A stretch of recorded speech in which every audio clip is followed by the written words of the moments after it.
Okay, there's going to be a review of WrestleMania 2000, also known as WrestleMania 16. So we're going all the way back to April 2nd of the year 2000, which is, pretty much known as the most popular year in WWE history with most people.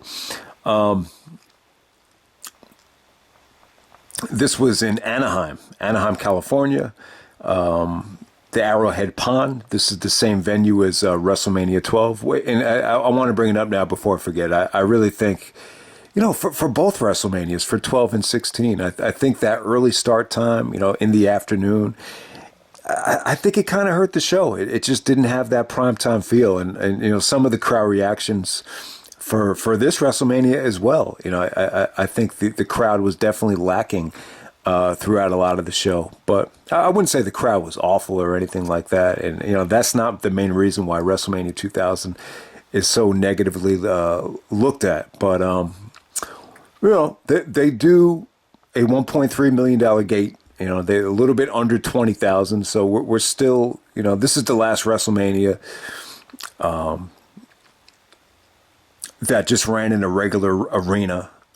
The next couple of WrestleManias, I guess until you get to 20, they started running in stadiums and domes.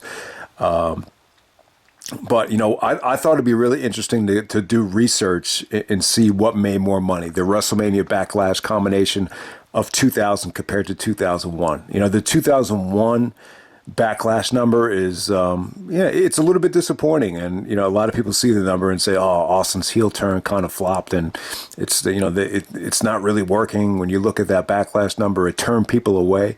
So for as much as it turned people away, it's funny. Like that, the Backlash 2000 number is insane. It's insane how a filler pay-per-view, not a big 5 pay-per-view would do 650,000 buys. So even though that Backlash 2000 number is really high, and when you combine it with, the WrestleMania 2000 number, which is really good as well, it still doesn't compare to WrestleMania 17. And when you factor in that they increased the pay-per-view prices in 2001, they increased WrestleMania by $5. They increased Backlash by $5. So that extra price increase, it's still, 2001 for all the criticism that the Austin heel turn gets, it still made more money than the WrestleMania Backlash combination of 2000. I just think a lot of it had to do with jacking up the pay-per-view prices. There's a whole, you'd have to call the company to find out the exact number, because there's this other X factor where WrestleMania 2000, you could actually order all day WrestleMania. I don't know what that was. I wasn't really watching, at the time. So, that's another X factor right there, but we're not going to get into that. But the pay-per-view as a whole, it's pretty negatively looked back upon. I mean, a lot of people, when they mention, what was WrestleMania 2000? It's like, it was a McMahon in every corner. It's like, it wasn't that great of a show. Or, I don't think it's a bad WrestleMania. I think this show has enough good stuff on it that really kind of saves it and really kind of makes it a solid show compared to the first 15 WrestleManias. So, you had an all-time great ladder match. You got Angle, Benoit, and Jericho really breaking through, and you got Rock and Triple H in their prime. Obviously it could have been a little bit better, and there's a lot of stuff we could really get into, but I think it's a solid WrestleMania. It's not the worst WrestleMania. It's definitely not one of the worst, but it's possibly the worst pay-per-view of 2000. I mean, they went on a huge run in 2000, with the main event quality, and, the pay-per-views were really good. And it's funny, like the better pay-per-views of 2000 were actually, the non-big ones. SummerSlam and Rumble were great, but, the weaker pay-per-views of 2000 were probably WrestleMania, King of the Ring, and maybe Survivor Series would be one of the weaker ones too. But like all of the non-big 5, main events, double main events really over-delivered in the year 2000. So if you were going to rank, I don't know if we ever did this with the pay-per-view rewind for 2000, but if you were going to rank the pay-per-views of 2000, WrestleMania might come in maybe last, maybe 10 or 11 at the best. I would even put a show like Unforgiven over this, which wasn't a great wrestling show, but it was a really really fun variety show with Austin's return and just everything that went on there. So yeah, negatively received WrestleMania in terms of just being one of the weaker pay-per-views of 2000. But when you stack it up against WrestleMania 9, WrestleMania 11, WrestleMania 13, I still think it blows away those shows right there. So we move on to the main show. All right, I'm going to try to not spend too much time on some of these matches because a lot of it, someone made the analogy that it really kind of felt like Sunday Night Heat, like Sunday Night WrestleMania, Sunday Night, it kind of had that feel. So we got Ice-T coming out there with the Godfather and D'Lo Brown. So Ice-T is a great rapper, and I really slept on him when I was a kid or teenager growing up. I really did sleep on him. I'm glad I went back and, a lot of his older stuff really, really blew me away. Like his albums from 1989, the original Gangster album from 1991. He's a really lyrical dude, and he was known as a cop killer. Then at this time, he's known as a pimp. He used to date these girls that had just huge, massive tits. So you see him coming down with the hose. I mean, the performance is not for everybody. I mean, you're not going to walk away from this thing saying, yeah, I'm a big Ice-T fan. Let me download his whole catalog on Apple Music. Like, you're not going to say that. But it was cool. It's pimps versus cops. So you got D'Lo Brown and the Godfather taking on the Big Boss Man and Bull Buchanan before the John Cena push. I thought it was okay. Once again, this is just one of those matches on this show that, the crowd just really didn't care about. I'll say this. They were into the hoes. They were into the pimps. I really thought Buchanan really showed a lot here. He showed a lot of high flying for his size. I mean, he's a muscular dude, but he was doing cross bodies, running off the top rope. He was doing guillotine leg drops. I thought he looked okay. Bossman was all right. He didn't stink out the joint the way he did the year before with The Undertaker. And D'Lo and Godfather, they just wrestled your, babyface, generic, style here. But, the cops go over. The match ends with them kind of chasing away the hose. So it was cool. There were some good things about it. But, this is not your ideal WrestleMania opener. All right, next up we had the Hardcore Battle Royal.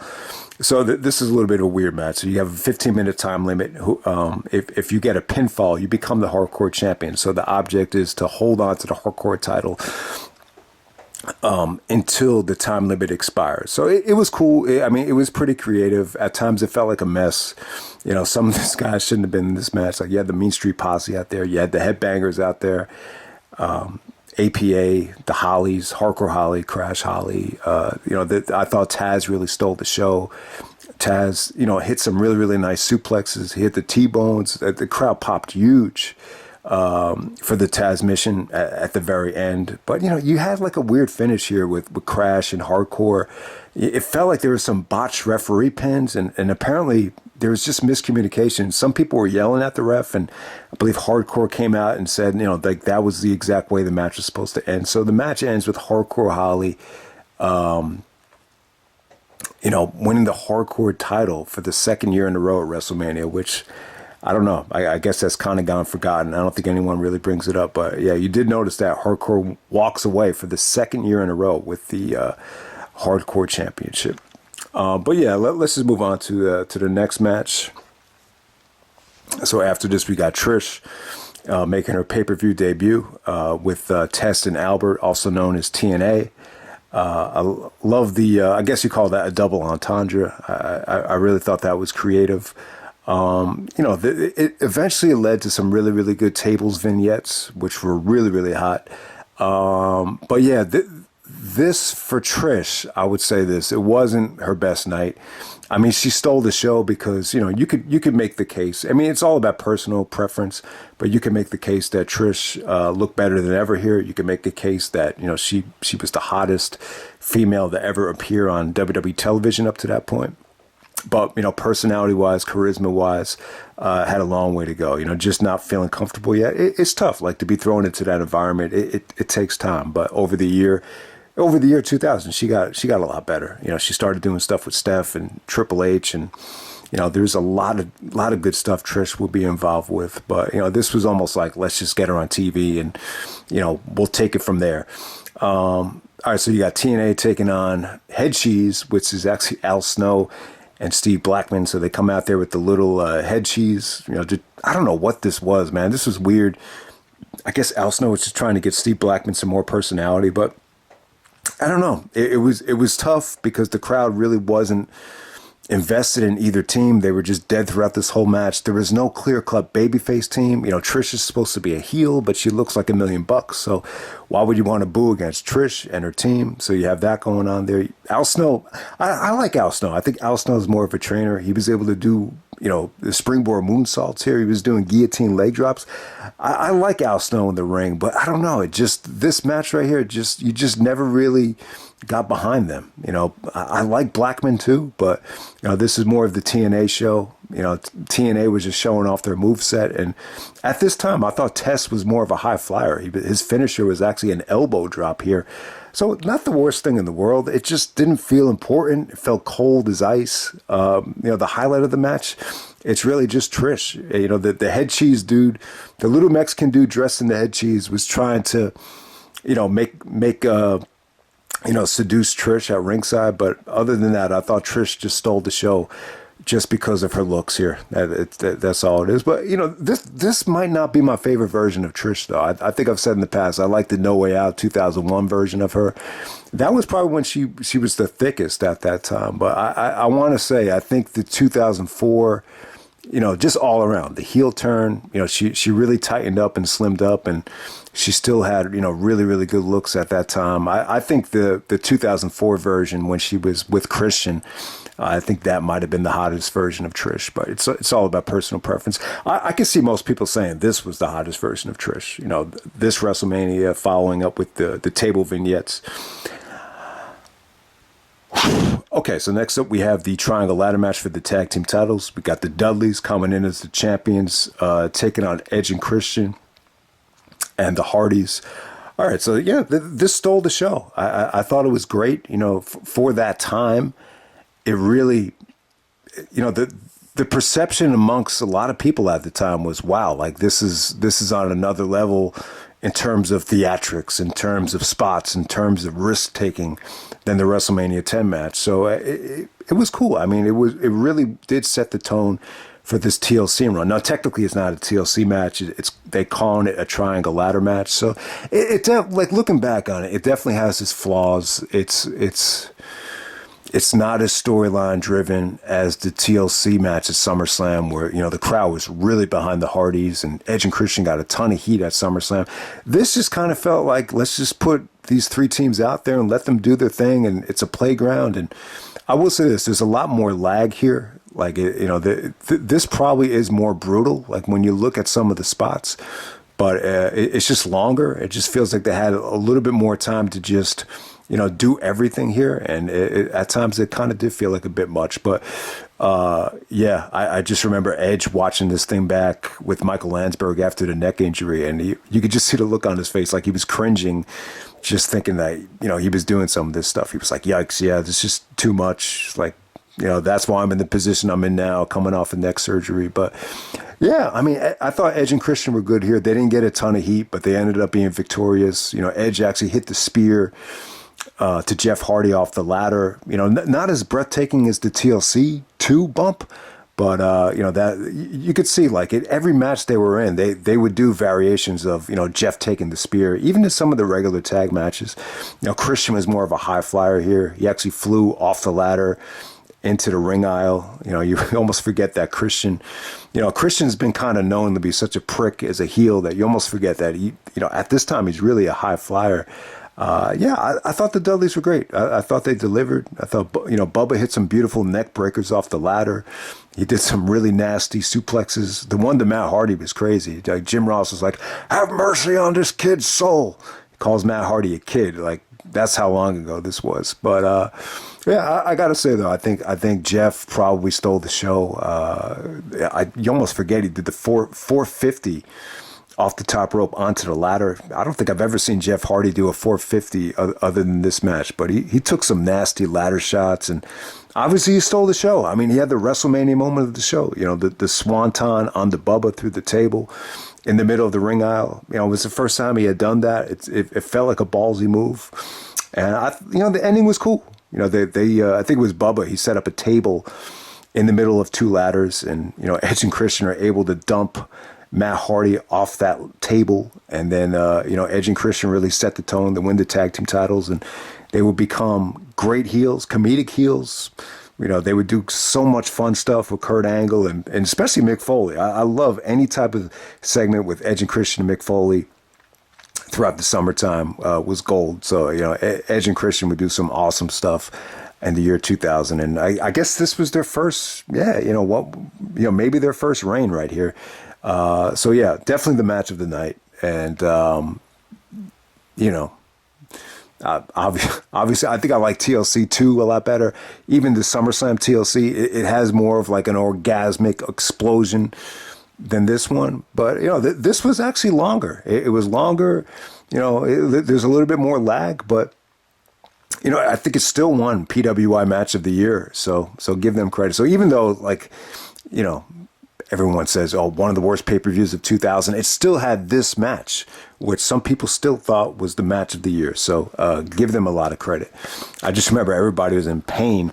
I think there was a WrestleMania VHS, and there was a behind the scenes, and like everybody in this match was like in grueling pain after it was over. All right, so from there we go to the Terri Runnels and the Catfight. You have Val Venus as a special guest referee. So if you see his shirt actually has like jizz, what is actually like male ejaculation on the back of the shirt. Like the wording is actually like dripping in cum. So I never noticed that until now. It was kind of weird, but it's Val Venus. He's playing a porn star gimmick. You have the girls trying to kiss him throughout the whole match. You have Mae Young and Moolah coming out. I gotta say, I think Mae Young probably stole the show here, but it's a cat fight. This is for the horny teenagers. That's really all I can say about it. Terri really, this is what she was good at. I think the match was fine at the time. Both girls look really hot. They kept it short and sweet, and kind of filled that spot to kind of let the crowd down after that ladder match. So that was cool. All right, next up we got Eddie Guerrero making his WrestleMania debut with the Radicalz, Dean Malenko and Perry Saturn in a 6-man tag to take on Chyna and Too Cool of Grandmaster Sexay and Scotty 2 Hotty. All right, a little bit of mixed feelings here. So Eddie Guerrero's WrestleMania debut, I thought he was incredible here. You could see the versatility, willing to sell for Chyna, give him credit. But at the same time, you could tell like he really wanted to over-deliver. Like if you gave Eddie like a 20-minute match here, you could tell like it's his first WrestleMania. You could tell he just wanted to friggin' work his ass off. He made the best of it though.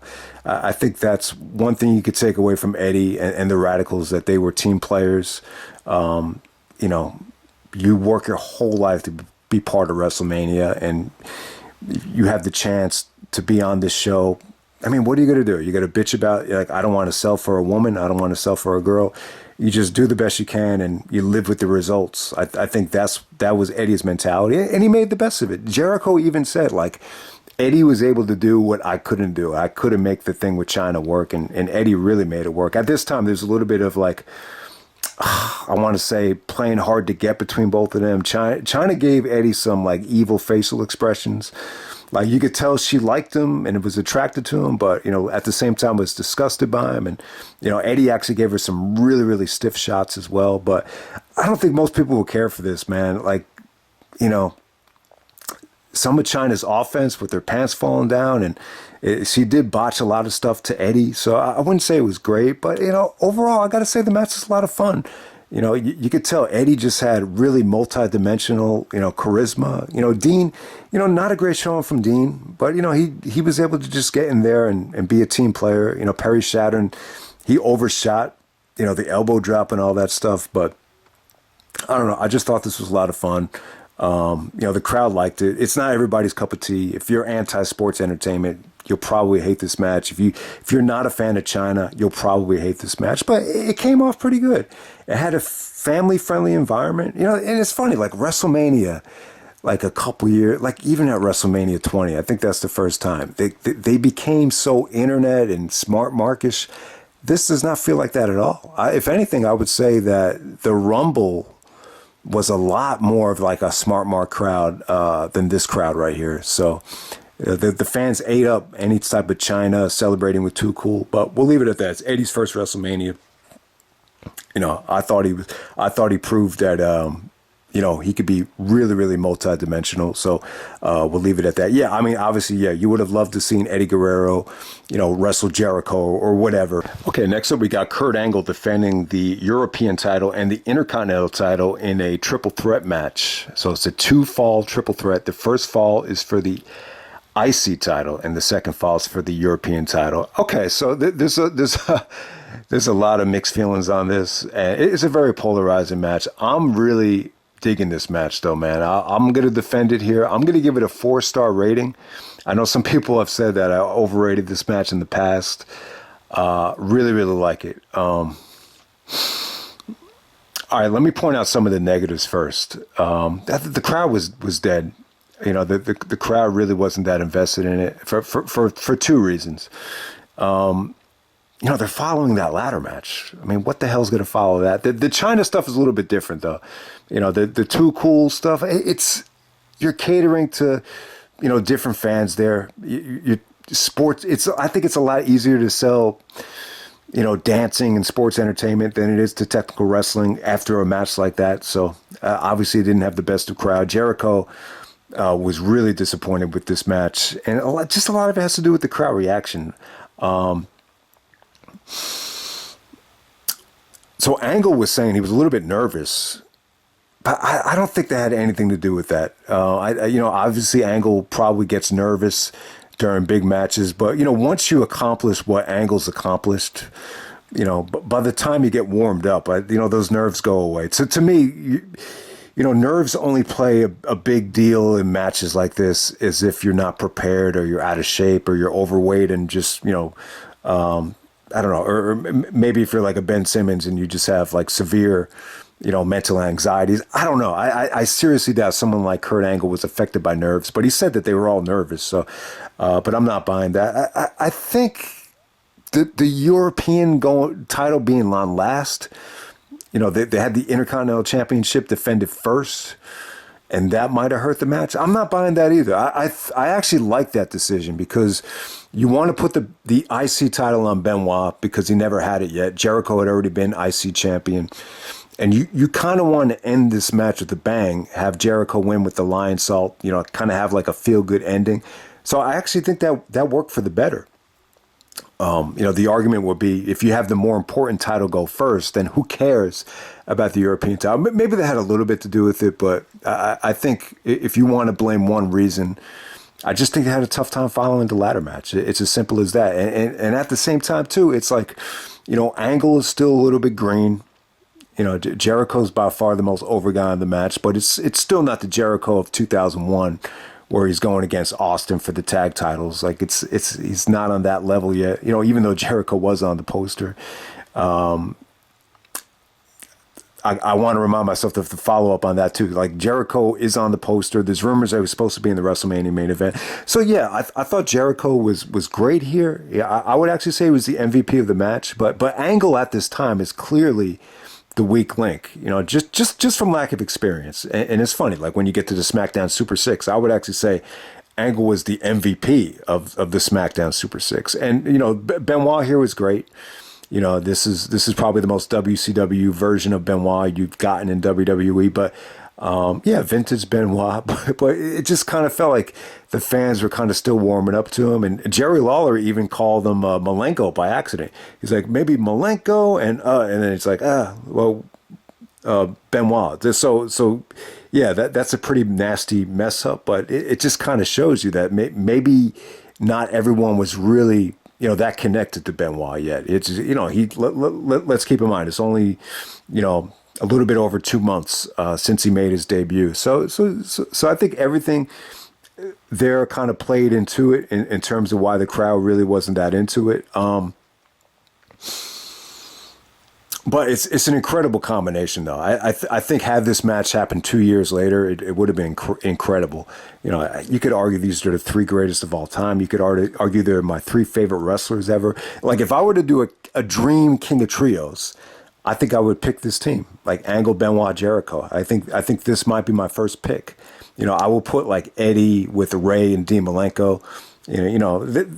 That could be a fun video down the road. But yeah, that might be my first pick. Angle, Benoit, Jericho as a trio right there. They have a lot in common. I think they were kind of all like fighting for that same spot in this particular time in 2000. But yeah, but the match was a lot of fun though, man. Like, why do I like the match so much? I think I really liked it for Angle's character progression more than anything. I just liked the way Angle was, his facial expressions every time he lost the belt were funny. Like, he really reminded me of Tommy Gunn from Rocky V, just the way he was like, that is wrong, man, that is wrong. And he starts whining after the match is over. So I thought that was cool. I thought you got prime Benoit and prime Jericho here. Jericho was doing, Japanese suplexes, Japanese power bombs.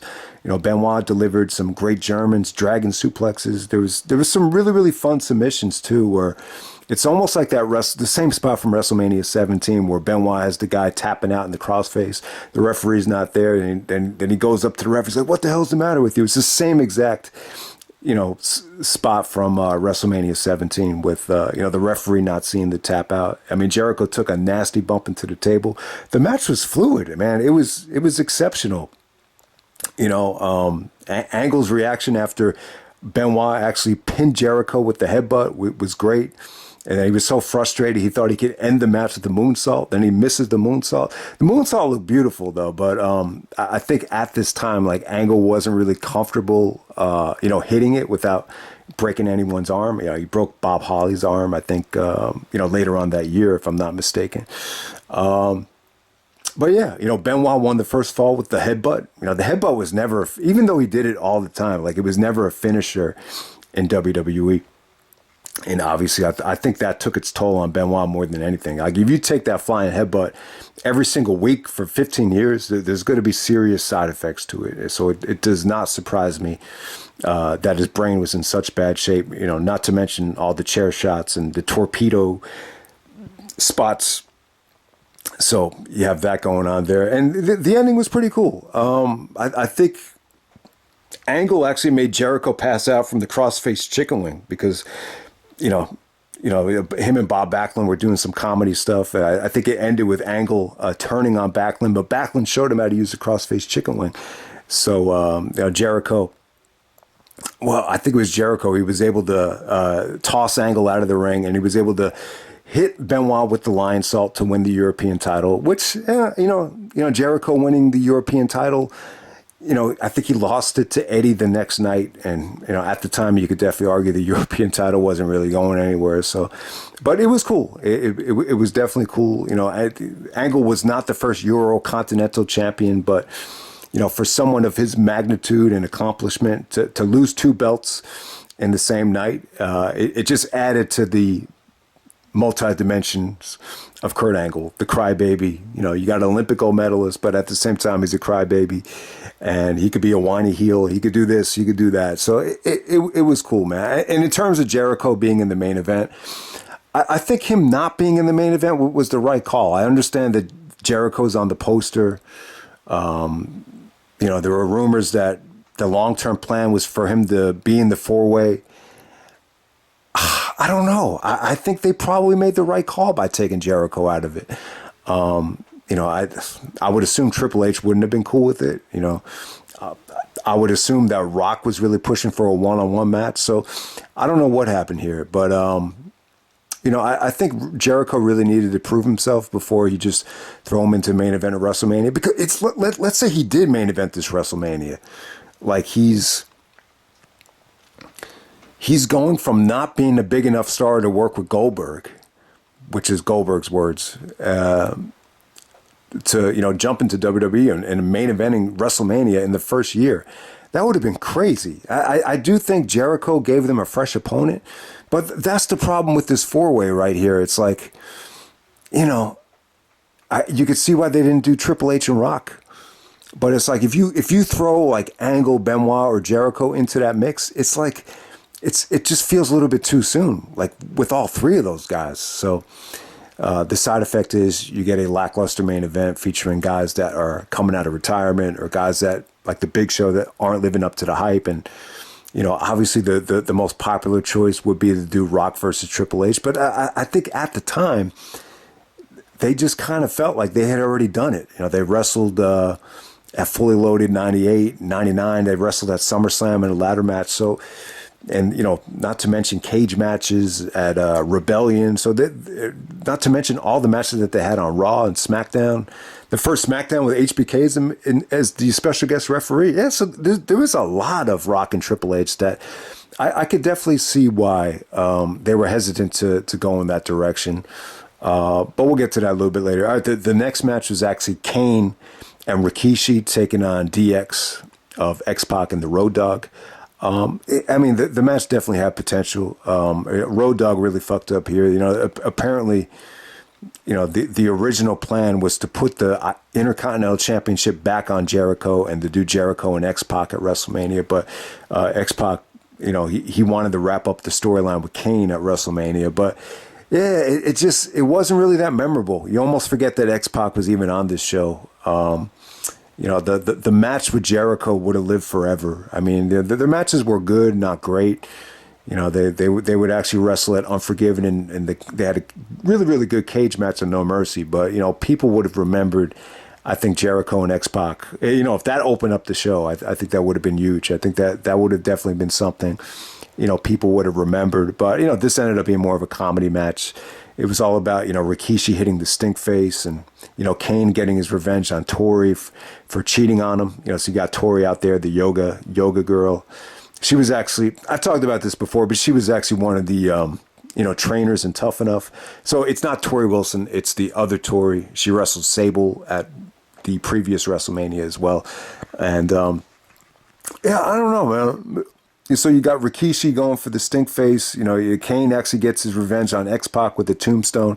But this is really just about Pete Rose and the aftermath. So, you know, you got Too Cool coming down, dancing with Rikishi. And all of a sudden there's this chicken suit. And Kane is just looking at it, just kind of not sure if it's Pete Rose or not. So then eventually Kane attacks it. And then Pete Rose comes from behind. And yeah, Pete Rose does not take a tombstone. He takes a choke slam. And then Rikishi hits Pete Rose with the stink face. So, you know, 3 years in a row, Pete Rose and Kane touch at WrestleMania. So if you don't know Pete Rose, he's a legendary baseball player. He actually gambled on baseball, and that's why he's not in the Hall of Fame. But it's a pretty cool thing to put him with Kane because he played for the Cincinnati Reds in the 70s with Johnny Bench and I think Ken Griffey Jr.'s dad. A lot of good players on the team, but, you know, they were the Reds, so they actually called themselves the Big Red Machine. So if you have Pete Rose come to WWE, you got to mix it up with the Big Red Machine. But yeah, that was pretty much the nail in the coffin with Pete Rose and Kane at WrestleMania. Now we get to the main event. We got a McMahon in every corner. It's for the WWF Championship. We got Triple H with Stephanie taking on The Rock with Vince McMahon. Wow, this has not aged well. Big Show is with Shane. And Mick Foley is brought out of retirement by the lovely Linda McMahon. And we have a McMahon in every corner.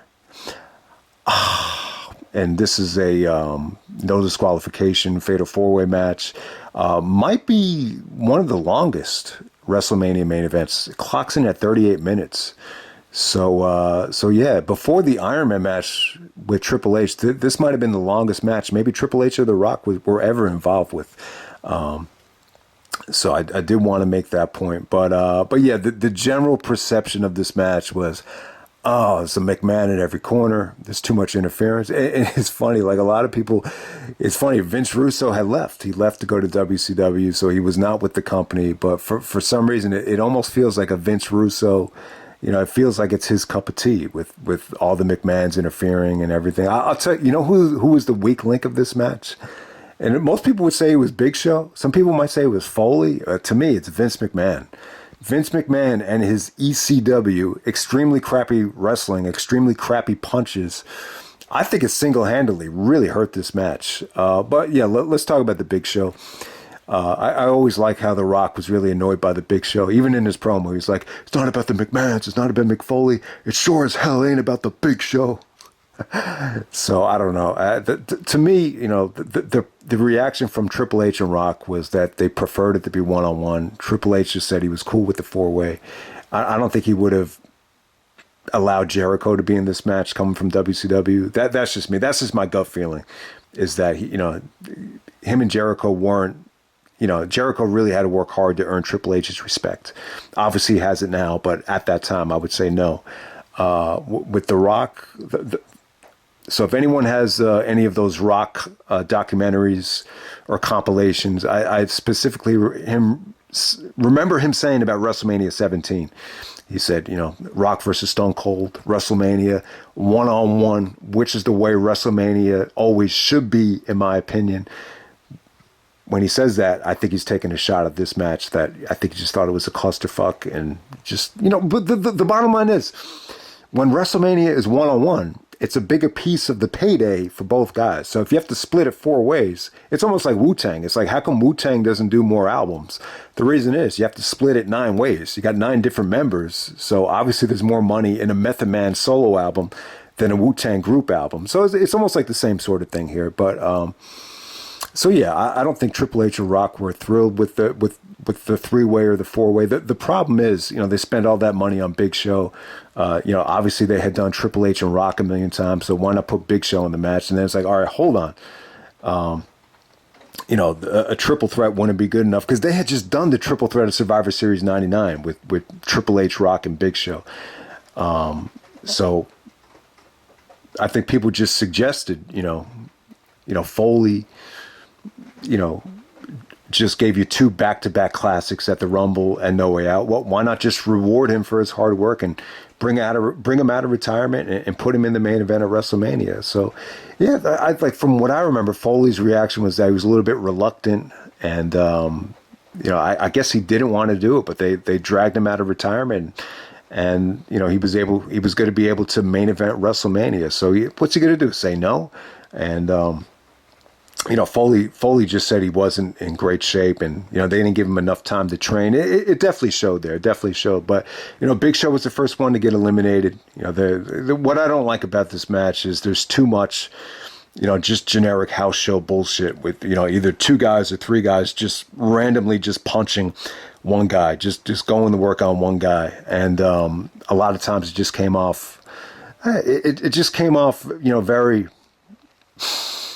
generic, I would say. Ultimately, I think Foley's able to clock Big Show in the back, and Rock is able to get the rock bottom on Big Show to put him away. So Big Show's only in the match for like a couple of minutes. I mean, they tried to make him look strong, but what this did was it really kind of set the tone for Shane McMahon and Big Show to have their great feud, which really lasted almost until the Invasion, to be honest with you. So, I mean, yeah, I'm not a big fan of the Big Show, but I think him being the first one eliminated was just a sign.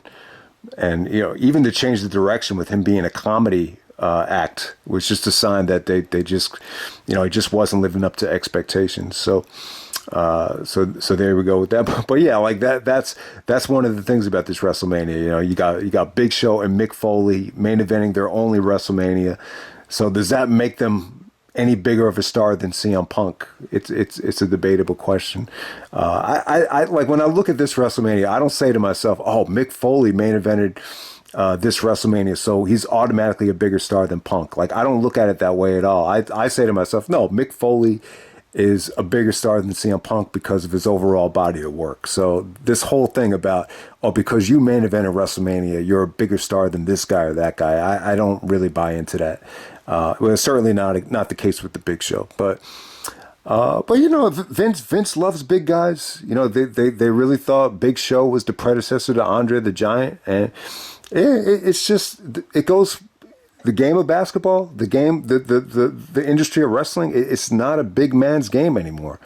And, guys like, Steph Curry and guys like Shawn Michaels have changed the game for the better. I mean, that's all there is to say about it. But, give Big Show credit.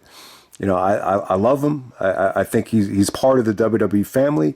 Yeah, you just don't want to see him main event WrestleMania. I'll just leave it at that. So all right. So the stuff with Foley, the stuff with Foley, Rock, and Triple H, like it wasn't bad. There was a lot of Rock acting like he was going to turn heel and team up and destroy Foley.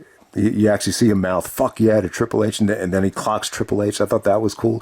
Foley with the mandible claw to break up the people's elbow got a lot of heat. I thought that was really, really cool. So Foley took some questionable bumps. Took some unprotected chair shots. He took the nasty Irish whip into the steel steps. But yeah, I mean, he just didn't have the elevation on the elbow drop. It just looked bad. I mean, he wasn't able to hit it, and Triple H had to tell the guy to move so he could break the table. So I thought that was funny. But yeah, I mean, Triple H, it seems to me like there's always been a little bit of bitterness there that Foley, kept on coming back. I don't think it was necessarily for this comeback, but some of the other ones, I think Triple H did take a couple of shots at Foley. But they've always had great chemistry. Like even leading into the referee match with Kevin Nash, like they always delivered on the mic. So. But it's not like Foley broke his word. I mean, he was the one to really, let Triple H put him away again. Foley kicks out of the first pedigree, and then there was some nasty barbed wire shots, and then Triple H was able to do the pedigree on the chair, which didn't look great, but that was pretty much it. Triple H is able to put away Foley for good, and once again, Foley got a nice standing ovation. But he said he wanted people to be talking about this match for 10 years. Down the road, it just wasn't to be. All right, so we get on to Rock and Triple H just one-on-one. I mean, somewhat disappointing in terms of the work they did. It felt like they never really got into a rhythm in the ring. Some of the best stuff took place out of the ring. It was really intense. They actually brawled in the crowd. There was some nasty suplexes, through tables in the middle of the ring aisle. That Triple H actually does a pile driver on the steel steps, which, thank God, to have enough trust in Triple H to pull it off. So you don't even, think about the face of the company potentially, suffering that type of injury. It's a ballsy thing to do, but it just shows you how credible and how safe Triple H is as a worker. But I mean, I definitely think it did have its moments. They really worked hard. It was intense. And Triple H it seems like every WrestleMania, he takes a huge backdrop, whether it's through a table or off the steel steps. And this time he actually took the backdrop out of the ring, the same backdrop he took at No Way Out 2001, which he rarely ever does. But that it looked nasty. He took some really questionable bumps. There were some vicious chair shots. While The Rock had the steel steps resting against his sternums. I thought that was really intense. But once they got back into the ring, though, you saw Rock hit the rock bottom. But it just never felt like they got into a rhythm. Anytime they did, like Vince would come in and Shane would come in. And so you had Shane and Vince like catfighting throughout the whole thing. And Vince's punches looked like shit. I mean, they look terrible. Shane was in a suit here, so he wasn't really. He almost took away from the match. He just took some like, I would say clumsy bumps. Like he took a slingshot. He was arguing with Earl Hebner. So I don't really think Shane brought anything to this main event. And it pretty much ends with Vince acting like he's gonna, hit Triple H with the chair, and then shockingly he hits The Rock with it. And he gives him a kick. So Rock kicks out of the first shot, and then Vince gives him another shot. So Vince McMahon screws The Rock at WrestleMania, and Triple H is the first heel to retain the title at WrestleMania, which I think was the right call. When you're going to overbook a WrestleMania like this, with McMahon in every corner and all these eliminations and all this chaos. Like, is this the way you really wanted The Rock to win the title? You know, you might as well have Triple H get his heat, and you make the fans want to buy into The Rock again. Because why would you want to see The Rock win the title while he's side to side with Vince McMahon? This Vince McMahon turning on The Rock thing, it just doesn't. I just can't buy into it, man. You know, the problem is Vince is so well associated with Triple H, them being related. You know, he's the son-in-law. One's the father-in-law. Yeah, it's just, I don't know, man. Like, could you really buy into Vince and Rock, being a package or being a team as baby faces? It's just like how does this happen? So for 2 WrestleManias in a row, Vince McMahon actually turns on The Rock. I don't know, man. It just doesn't age well. Like, if you want to tell me that Vince and Austin don't like each other, it makes a lot more sense, because to me, Austin is pro wrestling. You could argue both ways, but to me, like, The Rock is, he's Vince McMahon's wet dream. He's a sports entertainer. So I just can't see Vince McMahon and The Rock, hating each other. I just can't buy into it. But yeah, I think it was well done. The fans started throwing trash in the ring. So give them credit. Anytime you could throw trash in the ring, and they did it at Judgment Day too. So it just showed you how over The Rock was. It showed you how hated Triple H was.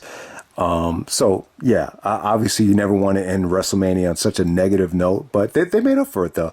They had Rock actually rock bottom Stephanie. Stephanie was acting like a bitch, and she gave Rock a dirty look. She said, "Don't look at me like that," and then she smacks The Rock. So you have Rock, attacking a woman, and the fans celebrating a jacked up, Rocky Maivia, Dwayne The Rock Johnson, beating up a woman. But it's good prevailing over evil. At this time, this is the most evil version of Steph. So I don't know how this is going to age for everybody, but it was cool. It was a nice feel good moment to see, Stephanie get the people's elbow. The crowd erupted for the people's elbow. So you definitely gave them a memorable moment. And, I think the reaction, there was a WrestleMania book, the history of WrestleMania, and they were just kind of analyzing the moment, like wow, like this business has really changed. That you would have fans cheering a male, beating up a female to end WrestleMania. But it's almost like the ECW effect had trickled down to the WWE. It almost kind of ties into that Paul Heyman promo. It's, we have to have sports entertainment. Like, we have to have attitude. You stole my ideas, damn it. Like, it almost feels like that, with the tables, ladders, and chairs match, that hardcore match with all the weapons. That's very ECW inspired. And then, the ECW stuff with the males attacking females, that started, I think, in 96 with what Shane Douglas and the Pitbull and Francine. So that it kind of started with Austin and Chyna at No Way Out in 98. And then, you finally got to see it at the grand stage. But yeah, I thought Stephanie was great here. I think, Triple H and Stephanie, they come in the WrestleMania as double champions. It was a great moment for them with Triple H retaining. But yeah, Stephanie was great in this whole year in 2000. I think her and Trish, really, got better as the year went on. So there we go with that. So yeah, it's not a great WrestleMania, not one of the better pay-per-views of 2000. You could definitely argue that, some of Vince McMahon, the overbooking of this main event with Vince and Shane turning on each other, and, the chair shots and the ugly punches from Vince, and just the overbooking with a McMahon in every corner. Yeah, I mean, it feels like chaos. It feels like a train wreck, but there's still some really, really good stuff on this show. There's still some great talent, some great wrestlers. Not enough one-on-one matches. The only one-on-one match is the Catfight. So, yeah, I think with WrestleMania too, you always want to see. To me, one-on-one is where it is. I love one-on-one, and I think a WrestleMania that kind of removes itself from that philosophy is kind of doomed. So you're seeing the side effect of that with WrestleMania 2000. But hey, it's WrestleMania 2000. the most profitable, one of the most successful years of the company. So I hope you guys enjoyed it, and I'm out. All right.